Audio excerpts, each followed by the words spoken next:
All right, this is the very beginning of our solar kiln build. It's pretty exciting. I think before we really get into this, there's a few things we should cover. First, well, we'll cover actually how this thing works when it's built. But the basics, for those of you who don't know what a solar kiln does or is, this is what we're shooting for. In essence, it's a greenhouse for lumber with some fans, some vents, a thermostat. Pretty basic. It's really a way for us to dry lumber. We're taking trees that were standing and living, cutting them down, milling them into lumber, and they're green. They're soaking wet. So the kiln will help dry those out in a timely fashion so we can build with it, make furniture, make cabinetry, all that kind of stuff. So to start, we did already put down a layer of road fabric and another layer of this 5" minus rock, which is the same stuff we used to build our roads where our house is going.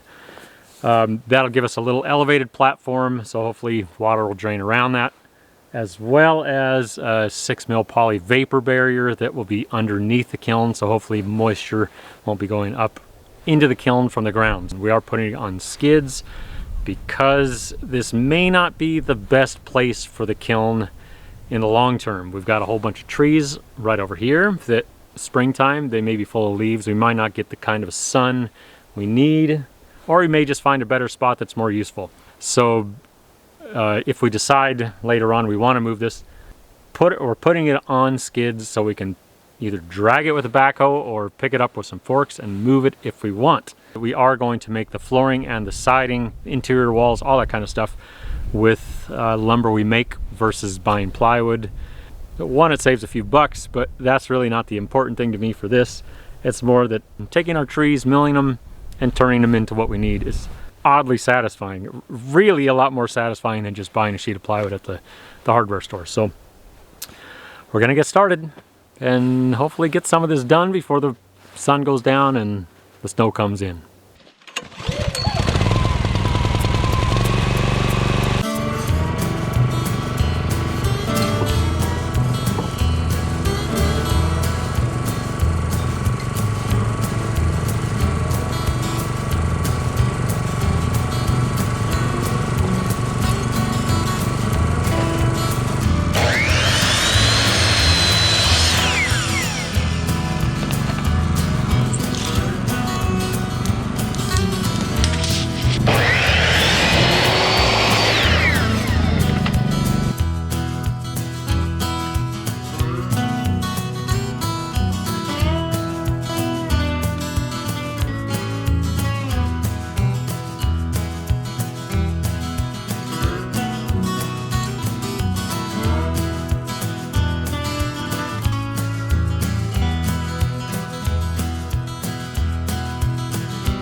Well, I think that's about as far as I'm going to get today. There's been a couple of snow flurries that just started and a really dark, big, ominous cloud that's coming this way. So I'm going to pack up, call it a day, and hope for better weather tomorrow.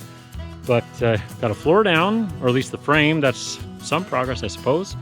Not as much as I'd hoped, but still pretty good progress. All right, see you tomorrow.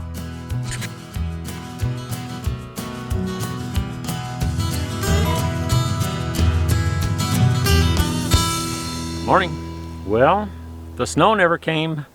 Got a couple of flurries last night, and that was kind of it. I think the weather's been pushed off till today. Supposedly around noon, we're supposed to start getting a big dump, which should, well, leave a few inches of snow on the ground and make things difficult again. I think yesterday I'd mentioned we have not yet milled the lumber for the flooring of this kiln, or the decking, whatever you want to call it, or the siding or the interior wall panels yet. And that's because we don't have enough trees down here yet to do that. all this lumber we've milled to make this kiln all came from a big windstorm here a few weeks ago. We had, I don't know how many, 20, 30 trees that came down on our 40 acres. Some good friends of ours had well over 100 trees come down at their place, and they've offered some of those to us to build this kiln and do the paneling and all that sort of stuff. So we just have to get our mill buried from here and drag it over to their place to make that stuff. We just haven't been able to do that yet, partly because of weather and partly because this pile of lumber has been blocking it and I've been too lazy to move it. So today I'm going to try to get the walls framed for this thing, but it's going to be a 2 steps forward, 1 step backwards kind of thing, because typically you'd have your floor decking down, you'd build your walls on top of that and move forward. That's not going to happen this time. I'm going to try to build the walls, set them in place, maybe screw them down to the framing so they don't blow over, and once we go mill that decking and the wall panels and all that kind of stuff, we'll just use the backhoe, put the forks on it, lift the walls up, and put the decking down. So in theory it should work. I'm really just trying to move forward. So yeah, gonna get started, see how it goes, and hope the weather holds out long enough to at least get this going. So we'll see how it goes.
Yeah, just missed it. The wolves are howling. I was trying to get it for you. Oh. I don't know if the camera will pick that up, but when we first came to look at this place, we got out of the car and wolves were howling way out in the distance, and that was like a done deal. Instantly we fell in love with the place. The back corner of our 40-acre parcel is national forest, and there are wolves out there, lots of them. Just a couple of days ago, Brenda actually saw 2 race by chasing down a deer. Sort of scary, but pretty amazing at the same time. National Geographic in our backyard.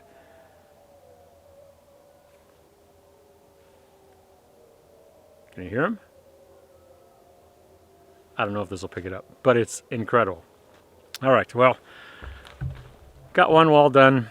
That was the quick and easy one. These side walls are going to be, well, not really all that difficult, but interesting. These will dictate the roof line, which is at a 45-degree slope. We're at a pretty high latitude here, so steep slope will hopefully catch us more sun. So got all these cut, just going to start putting them together, but this day may be cut short because I'm out of gas in the generator. But hopefully we can get these couple of walls at least framed, and possibly even the back one. I've still got a little battery power in my little cordless skill saw, so do what we can, and then I have to pack up the van and go get some gas. All right. The wolves. I really hope it comes up on the camera because it's really cool.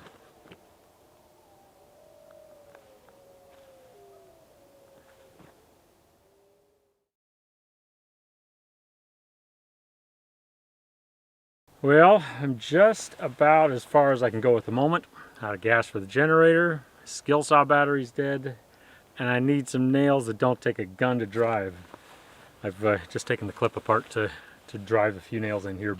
But before I cut this for now, I think we should talk about Wayne. And I'm not talking about our creepy neighbor. But Wayne, if you're watching this, you are creepy. And yeah, we got neighbors. He's from where I'm standing. He's maybe a half a mile away. But if you don't know your lumber too well, Wayne is just bark on the edges. When I go to a lumber yard, or whenever I've gone to a lumber yard in the past, I tend to pick through the pile and leave all the stuff with barky edges for some other yahoo. But here, while we're milling our own lumber, I'm not quite as picky. I think when we start building our house, I'll be a little bit more picky, but I guess this long-winded rambling is a question for some of you who may mill your own lumber and actually use it for building. How much, Wayne, is too much? Some of the first boards we made were, well, rough. I guess rough is the way to put it. And since we made the boards, I wasn't going to throw them away. We used them. And I'm embarrassed about them now. But for this kiln, there's a few barky edges, but I don't consider this really structural. I mean, there's structure to it, obviously, but there's not any big loads that are going to be on it. It's pretty steep pitch roof, snow will slide right off. But yeah, how much, Wayne, is too much? Or how much is acceptable? You can let me know down below in the comments. I haven't really figured that part out yet. All I know is that I'm less picky here when we're making our own lumber than I am at a lumber yard. So, all right, that's it. As far as I can go for now. Had a couple of snow flurries in the last 10 or 15 minutes, so we'll see how this goes. I'm going to run to town, get some gas and some supplies, and we'll see what the weather's doing when we get back. Got one more wall to frame. Got some blocking to put in these couple of end walls, but so far pretty good progress for the morning, I would say. Just a little left to do before we need to make more boards. All right, see you in a bit.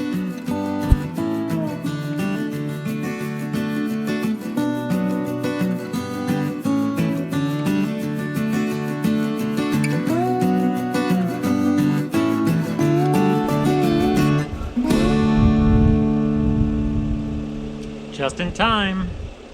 The snow is starting. Snow is the bane of my existence these days. And on the way back, the updated forecast said 3 to 6 inches this evening, so I may just be filling up the generator, covering things up, and hoping for better things tomorrow.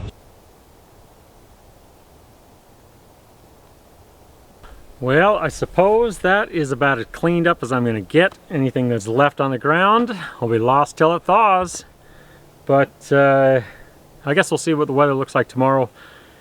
If the weather forecast holds up, in theory, this is supposed to melt off tomorrow and we can get back to work. But who knows? The weather's been really fluky lately, so I'll keep you posted.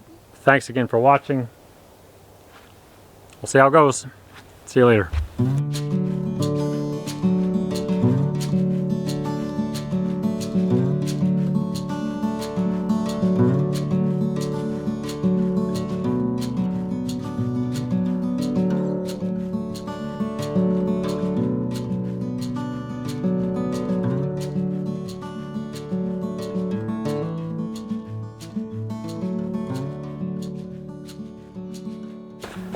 Well, I think it's safe to say we got a little snow last night. Not as much as was forecast, only about 3 inches, but still we got some snow, enough to bury everything. But the forecast did change quite a bit, and for the next week, it's not looking good around here. A little sunbreak this morning, but we're supposed to get 4 to 6 inches this afternoon, a bunch more tomorrow, and then really cold temperatures, like really cold. Depending on which forecast I read, as much as or as low as -7 degrees Fahrenheit. That's way too cold. I think many of you know we're living in our van at the moment, so we can be on the property working on stuff, and we don't mind a little cold, we don't mind a little snow, but we have our limits. And minus anything, that's well beyond our limits. So this kiln, I think, is probably going to be sitting for a little while. Along with this property, we're going to do a little cleanup today and make sure nothing's left buried in the snow that doesn't want to be buried in the snow, and maybe look for a little warmer weather or someplace to hang out for a few days till this cold spell passes. So whether or not we make any more progress in this week or not. I don't know. We'll keep you posted though. As always, thanks for watching, and we'll see you soon.